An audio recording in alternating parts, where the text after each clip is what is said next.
माँ ने बुलाया है, खाना खा लो। जल्दी चलो ना बाबा, बहुत भूख लगी है। अगर इतनी ही तेज भूख लगी है तो तुम दोनों खा लो ना जाकर। नहीं, भूख तो लगी है, पर आपके साथ ही खाना खाएंगे हम। अच्छा, बस 2 मिनट रुको, फिर ये वाली क्यारी की गुड़ाई कर दूं, फिर आता हूँ हैं। ठीक है बाबा, जल्दी करो वरना खाना ठंडा हो जाएगा। काव्या की बात सुनकर हरिया मुस्कुरा दिया और अपना काम खत्म करने में लग गया। ये कहानी हरिया की इन्हीं दो बेटियों की है जिनके नाम थे काव्या और कीर्ति।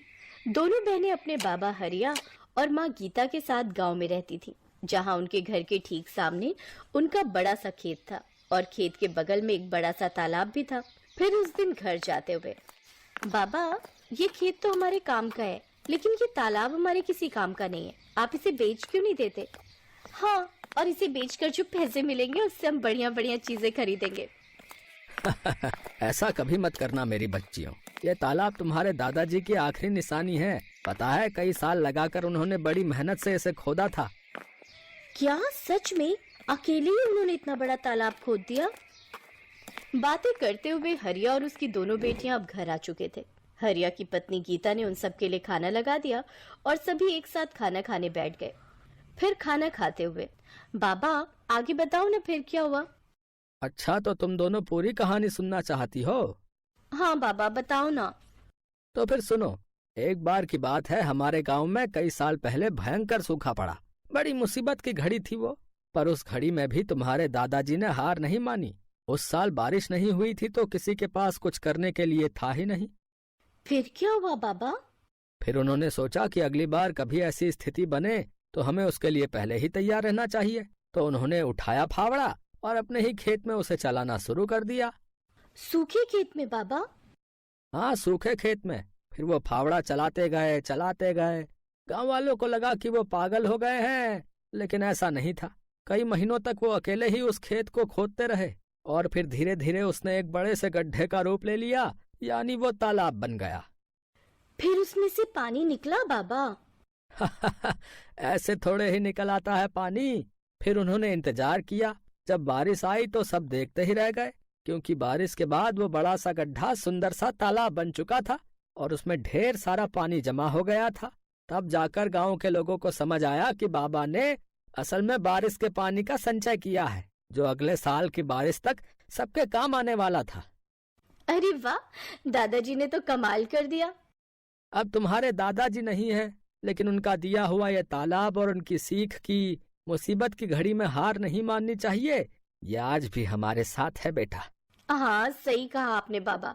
ओहो ओ, अब कहानी पूरी हो गई हो तो खाना भी खा लो, सारा खाना ठंडा होने को आया है। बाबा, माँ तो बहुत गुस्से में लग रही है। कोई बात नहीं, मुसीबत की घड़ी में हार नहीं माननी चाहिए। अब जल्दी से खा लो, इससे पहले की बात हाथ से निकल जाए। हाँ। काव्य और हरिया फुसफुसाते हुए हंसने लगे। इसी तरह कई साल बीत गए। फिर एक साल उनके गांव में फिर से सूखा पड़ा। परिवार के लिए बड़ी दिक्कत आ गई। हरिया को एक बीमारी ने जकड़ लिया। गर्मी और बीमारी की वजह से हरिया और तालाब दोनों ही सूखते जा रहे थे। हरिया की तबीयत दिन ब दिन बिगड़ने लगी और फिर, माँ तुम चिंता मत करो, हम बाबा को शहर लेकर जाएंगे, उनका अच्छा इलाज कराएंगे। पर इतना पैसा कहाँ है हमारे पास? हम कर्जा ले लेंगे माँ, मैं अभी जाकर साहूकार से बात करती हूँ। वो बड़ा बदमाश है कीर्ति, बेटा जरा ध्यान से। कीर्ति गांव के साहूकार के पास पहुंची और उसे अपने घर की सारी दशा बताई। ओहो, हरिया अच्छा आदमी है, इसीलिए तुम्हें कर्जा दे देता हूँ। लेकिन बदले में क्या गिरवी रखोगी? बताओ। हमारे पास ले देकर एक तालाब ही है भान सिंह जी। अरे उस नाले जैसे गंदे तालाब का मैं क्या करूंगा भाई? उसके बदले तो कोई ढेला भी ना दे। एक काम करो, तो मुझे अपने खेत के कागज दे दो और 2 लाख रुपए ले लो, ठीक है? कीर्ति अपना खेत गिरवी नहीं रखना चाहती थी, क्योंकि ले देकर उनकी कमाई का एक वही जरिया था। लेकिन उसे न चाहते हुए भी भान सिंह को अपने खेत के कागज देने पड़े और उसने साहूकार से 2 लाख रुपए ले लिए। माँ तुम चिंता मत करो, देखना बाबा का इलाज अच्छे से हो जाएगा, वो पहले की तरह एकदम ठीक हो जाएंगे। हाँ भगवान करे ऐसा ही हो। थोड़ी देर बाद पूरा परिवार बस में बैठकर शहर के लिए निकल पड़ा। वो लोग शहर के एक बड़े अस्पताल में पहुंचे, जहां उन्हें पता चला कि हरिया की किडनी खराब है और इलाज में 4 लाख रुपए लगेंगे। अब गीता और दोनों बहनें चिंता में आ गई। उन्हें फिक्र सता रही थी कि बाकी पैसों का इंतजाम कैसे होगा। तभी कीर्ति तू एक काम कर, तू काव्या को लेकर गांव जा। वहाँ छोटे वाले कमरे में एक पुराना संदूक है, उसमें मेरे चांदी के कुछ गहने हैं, जल्दी से वो सब लेकर आ जा। पर माँ उनसे क्या होगा, हमें पूरे 2 लाख रुपए और चाहिए। अरे कुछ तो होगा, बाकी का भी देख लेंगे। गीता की बात मानकर दोनों बहनें वापस गांव चली आईं और घर पहुंचते ही उन्होंने उस संदूक को खोला। ये पहली बार था जब उन्होंने उस संदूक को खोला था। उस संदूक को खोलते ही सबसे पहले ढेर सारी धूल निकली। फिर एक लाल रंग के कपड़े की पोटली थी जिसमें गीता के कुछ गहने रखे थे। हे भगवान, मेरी माँ की शादी की निशानी भी अब हमें बेचनी पड़ रही है। हमारी मदद करो भगवान। कीर्ति की आंखों में आंसू थे। तभी काव्या की नजर संदूक की तली पर पड़ी जो कुछ उठी हुई सी थी। उसने वहां से लकड़ी का वो हिस्सा हटाया तो वहां उसे एक छोटी सी डिबिया नजर आई। दीदी, ये क्या है और इसे इतना छुपा कर क्यों रखा है? पता नहीं, रुक मैं इसे खोल कर देखती हूँ। जैसे कीर्ति ने वो डिबिया खोली, उसमें एक बड़ी सी चाबी और एक चिट्ठी थी। कीर्ति ने वो चिट्ठी खोली जो असल में उसके दादा ने अपने बेटे हरिया के लिए लिखी थी। कीर्ति ने चिट्ठी को पढ़ना शुरू किया। मेरे बेटे हरिया, मैं जानता हूँ कि तू मुझसे बहुत प्यार करता है, पर अब मेरी उम्र हो चली है और ये बीमारी मुझे अपने साथ लेकर ही जाएगी। तूने अपनी जिंदगी भर की कमाई मेरे इलाज पर खर्च कर दी, लेकिन ये ठीक बात नहीं है। आगे तेरी संतानों को भी पैसों की जरूरत पड़ेगी।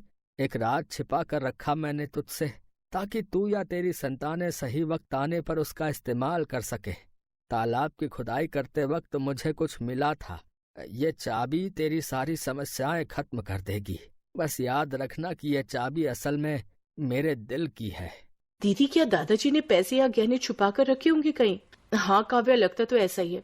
तू सोचना, जरूर दादाजी के पास कुछ ऐसा था जिसकी मदद से वो खुद का इलाज करा सकते थे, लेकिन उन्होंने वो हमारे बाबा और हमारे लिए छोड़ दिया और अपने प्राणों का बलिदान कर दिया।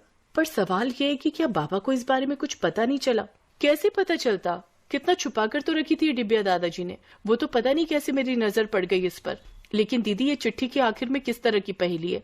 अब हम दादाजी का दिल निकाल कर कहाँ से लाएं? बुद्धू वो किसी तरफ इशारा कर रहे हैं। उन्होंने कहा कि ये चाबी मेरे दिल की है। इसका मतलब कोई ऐसी चीज जो उनके दिल के सबसे करीब थी। उनके दिल के सबसे करीब तो बाबा हैं, पर बाबा में चाबी थोड़ी ही लगेगी। कुछ और सोच। हाँ दीदी, उनके दिल के करीब वो तालाब ही है जो उन्होंने बहुत मेहनत से खुद ही खोदा था। शाबाश, सही कहा। पर इतने बड़े तालाब में हम ये चाबी कहाँ लगाएंगे? किस जगह? सोच कीर्ति, सोच। दीदी, चाबी तो किसी ताले में ही लगेगी और ताला जरूर किसी चीज की तो सुरक्षा कर रहा होगा। हाँ, जैसे कोई पुराना संदूक, लेकिन वो संदूक पूरे तालाब में कहाँ है ये कैसे पता चलेगा? और पूरा तालाब खोदने में तो बहुत वक्त लग जाएगा। हाँ, और डॉक्टर ने जल्दी पैसे मंगवाए हैं। क्या करे दीदी? मिल गया, मान गई। दादाजी तो बहुत ही समझदार थे। मतलब उन्होंने एक ही पहेली में 2 उत्तर दिए हैं। उनके दिल की चाबी मतलब तालाब, और दिल कहाँ होता है? शरीर के बीचों बीच। तो हम तालाब के बीचों बीच खुदाई करेंगे, वो भी रात को। वाह दीदी, क्या दिमाग पाया आपने। वैसे दीदी, एक बात तो माननी पड़ेगी, दादाजी बहुत समझदार थे, लेकिन शायद वो जानते थे कि उनकी आने वाली पीढ़ियां भी बहुत समझदार होंगी, तभी तो उन्होंने इतनी मुश्किल पहेली रखी थी। काव्या की बात सुनकर कीर्ति मुस्कुरा दी और फिर रात में उन दोनों ने तालाब के बीचों बीच खुदाई शुरू कर दी। और थोड़ी सी खुदाई के बाद उन्हें वहां से वाकई एक संदूक मिला। और फिर जब उसे खोला गया तो उसमें ढेर सारे सोने के सिक्के थे। दीदी, क्या ये सोने के सिक्के हैं? हाँ काव्या, दादाजी ने सही कहा था कि सारी मुश्किलें हल हो जाएंगी। दादाजी भले ही चले गए, लेकिन वो जाते जाते हमारी सबसे बड़ी मुश्किल हल कर गए। अगले दिन कीर्ति ने उनमें से कुछ सिक्कों को सुनार को बेच दिया और उसके बदले में ढेर सारे रुपए ले लिए। उसने हरिया का पूरा इलाज कराया और साहूकार का भी कर्जा उतार दिया। फिर एक दिन घर में, बेटा, तुमने बताया नहीं कि तुम्हारे पास इतना पैसा आया कहाँ से? कीर्ति ने हरिया को उसके पिताजी की चिट्ठी पकड़ा दी और काव्या ने उसे सारी कहानी बताई। बेटा, बाकी बचे हुए सिक्कों का हम क्या करेंगे? माँ, उन्हें बेचकर हम इस तालाब को और बड़ा और सुंदर बनाएंगे, जिसमें प्यारी प्यारी मछलियां होंगी, और बगल में बगीचा बनाकर लोगों के बैठने का इंतजाम करेंगे। साथ ही साफ पानी के लिए प्याऊ भी लगाएंगे, ताकि हर बार जब भी कोई यहाँ आए तालाब के किनारे बैठकर ठंडा और मीठा पानी पिए और दादाजी के दिल को सुकून मिले। बंटी और बबली दोनों सगी बहनें, दोनों ही एक नंबर की चालाक थी। वो बूढ़ी औरतों का भेष बनाकर अलग अलग गांव में जाती थी और जहां भी सीधी साधी अमीर सेठानी औरतें दिखाई दे उनको ठग लेती थी। अरे मोरी मैया, ये तो सच में जादू हो गया। मुझे भी कोई ऐसी दवाई दे दो मैं तो बिल्कुल ऐसी 20 साल की जवान लड़की बनना चाहती हूँ। मेरे पति तो मुझे पसंद ही नहीं करते, हमेशा मुझे बुढ़िया बुढ़िया कहकर चिढ़ाते रहते हैं। सही कह रही हो बहन, मेरे पति भी मुझे ऐसे ही सुनाते हैं कि तू तो अब बूढ़ी हो गई है, तेरे ऊपर कुछ पहना ओढ़ा अच्छा नहीं लगता। अब दिखाऊंगी मैं कितनी सुंदर लगती हूँ। वैसे ये दवाई खाकर हम कितने दिन में जवान हो जाएंगे?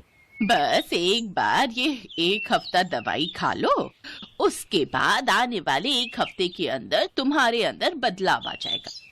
पर ये दवाई महंगी है, इतना याद रखो, 51,000 रुपए का शगुन डालना पड़ता है, तब ये दवाई मिलती है और तभी ये अपना असर दिखाती है। अब तुम पांचों अगर जवान होना चाहती हो तो कल 51,000 रुपए ले आओ और ये दवाई ले जाओ। अरे वो तो कोई दिक्कत नहीं है, पैसों की चिंता तुम ना करो, हम कल ही ले आएंगे। पर मेरी तो अब बहन की लड़की की शादी है, मैं सोच रही हूँ कल से दवाई शुरू कर दूं। हाँ, आप कल से ही दवाई शुरू कर दो, तभी आप मेरी तरह सुंदर बन पाओगे। ठीक है, तो फिर हम सब कल पैसे लेकर आ जाएंगे, तुम हमें दवाई दे देना। मोहनपुर गांव की सारी अमीर बड़े घर की औरतें बंटी और बबली के झांसे में आ जाती हैं और उनसे दवाई खरीद लेती हैं। बंटी और बबली तो अपना काम करके उन औरतों को ठग कर कब का वहां से रफू चक्कर हो चुकी थी, पर मोहनपुर गांव की औरतें अपना सिर पीटती रह गई। उनके घर में सभी उन्हें डांटने लगे।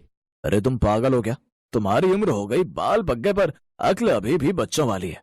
ऐसे भला दवाई लेकर कोई इतना जवान हो जाए कि 20 साल की लड़की बन जाए? तुम्हें क्या हो गया था? बताओ, फालतू के पैसे खराब हो गए और वो औरतें तुम्हें ठग कर चली गई।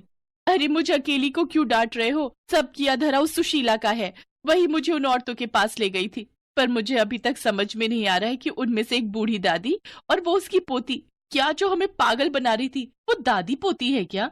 तुम यहाँ अपना गणित लगाती रहो और वो दोनों राम जाने किसी और को लूट रही होंगी। बिल्कुल सही। बंटी और बबली अब सीतापुर गांव में पहुंच चुकी थी। अब उनका अगला निशाना यहाँ की अमीर घर की औरतें। बंटी, चल अगला निशाना ढूंढते हैं, थोड़ा गांव में घूम आए। ठीक है, पहले इन सब का विश्वास भी तो जीतना होगा। अरे वो तो हमारे बाएं हाथ का खेल है।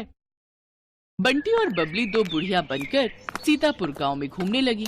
वो एक चौपाल के पास से गुजरी, वहाँ कुछ बड़े घर की औरतें बैठी हुई आपस में गप्पे मार रही थी। बंटी और बबली जानती थी कि ये सही मौका है। अरे लाजवंती, कितने दिन में मैं जवान हो जाऊंगी? दवाई की 5 खुराक तो मैंने खा ली है। सुमित्रा, तुझे सब्र नहीं है। मैंने तुझे कहा ना, तू देखना सुंदर लड़की में ना बदल जाए तो मेरा नाम बदल देना। मैंने भी वो दवाई शुरू कर दी है। अरे हम जैसी बहुत बूढ़ी औरतें उस दवाई को खाकर जवान हुई हैं। ये दोनों बुढ़िया औरतें गांव में नई दिखाई दे रही हैं, पर ये किस दवाई की बात कर रही हैं? जरा पूछ तो। अरे बहन जी, जरा रुकना, आपको इस गांव में पहली बार देखा है, आप ये किस दवाई की बात कर रहे हो? जी नमस्ते। हम दोनों तो बूढ़े से जवान होने की दवाई की बात कर रहे हैं। हम वो दवाई खा रहे हैं। अब बूढ़े शरीर से काम नहीं होता, उम्र हो चली है, शरीर कमजोर हो गया है।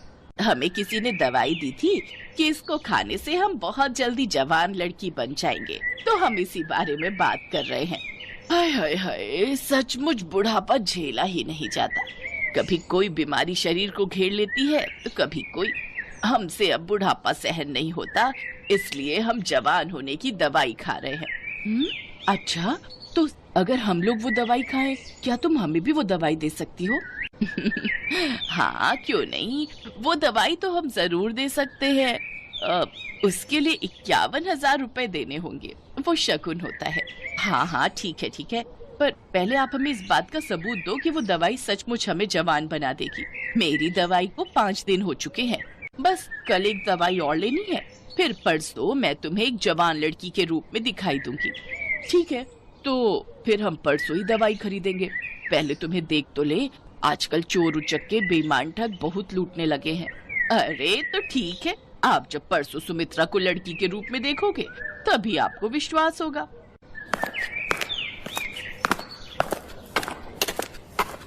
यार बबली, अब कुछ दिनों के लिए बाहर घूमने चलेंगे, बस ये थोड़े और पैसे आ जाए। बहुत थक गई हूँ मैं ये बुढ़िया बन बनकर।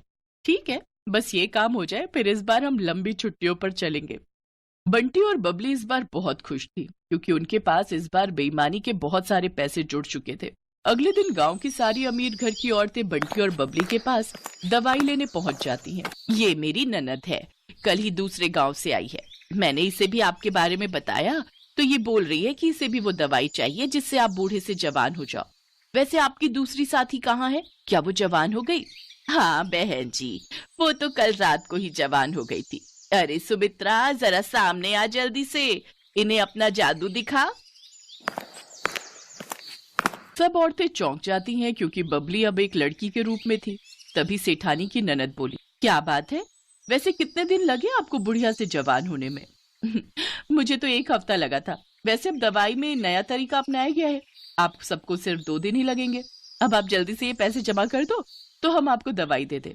2 दिन का इंतजार क्या करना है, मैं आपको अभी लड़की बनकर दिखा देती हूँ। सेठानी की ननद कोई बूढ़ी औरत नहीं थी, बल्कि सेठानी की भतीजी ये सब नाटक कर रही थी, जो पिछली रात ही अपनी बुआ के घर रहने आई थी। जब सेठानी की भतीजी रीमा को ये बात पता चली तो उसे दाल में कुछ काला लगा, क्योंकि उसकी अपनी सहेली की माँ के साथ ऐसा हो चुका था और वो बदमाश औरतें कहीं नहीं मिल रही थी। बुआ जी, ये कोई बूढ़ी औरतें नहीं, ये 2 चालाक लड़कियां हैं। ये ठग हैं, गांव-गांव जाकर सबको बेवकूफ बनाती हैं और पैसे ठगती हैं। असल में इनका नाम बंटी और बबली है। पहले ये 2 बुढ़िया के रूप में गांव में जाती थी, फिर इनमें से एक अपने रूप में वापस आ जाती है। बस यही सारी औरतें धोखा खा जाती हैं। ये अपना मेकअप उतार देती है। अच्छा, ऐसी बात है, हम तो इनके जाल में फंसे ही जा रहे थे। अब तुम दोनों को यहाँ से कोई नहीं भागने देगा। रीमा बिटिया, जल्दी से चौधरी साहब को और बाकी गांव वालों को भी बुला लो, इन दोनों को पकड़ना बहुत जरूरी है। बबली, हमारी चालाकी हम पर भारी पड़ गई, अब तो हमें ये पुलिस के हवाले करके रहेंगे। तुम ठीक कह रही हो बहन, कोई बात नहीं, थोड़े दिन जेल की रोटी खा लेंगे। रीमा की समझदारी से बंटी और बबली, जो कि बहुत समय से लोगों को ठगने का काम कर रही थी, उन्हें पुलिस पकड़ लेती है और उन्हें जेल हो जाती है। दोनों को अपने किए की सजा मिल जाती है। बंटी और बबली दोनों को समझ आ गया था कि चोर कितना भी समझदार हो, कितना भी चालाक हो, पर एक ना एक दिन उसे अपराध की सजा जरूर मिलती।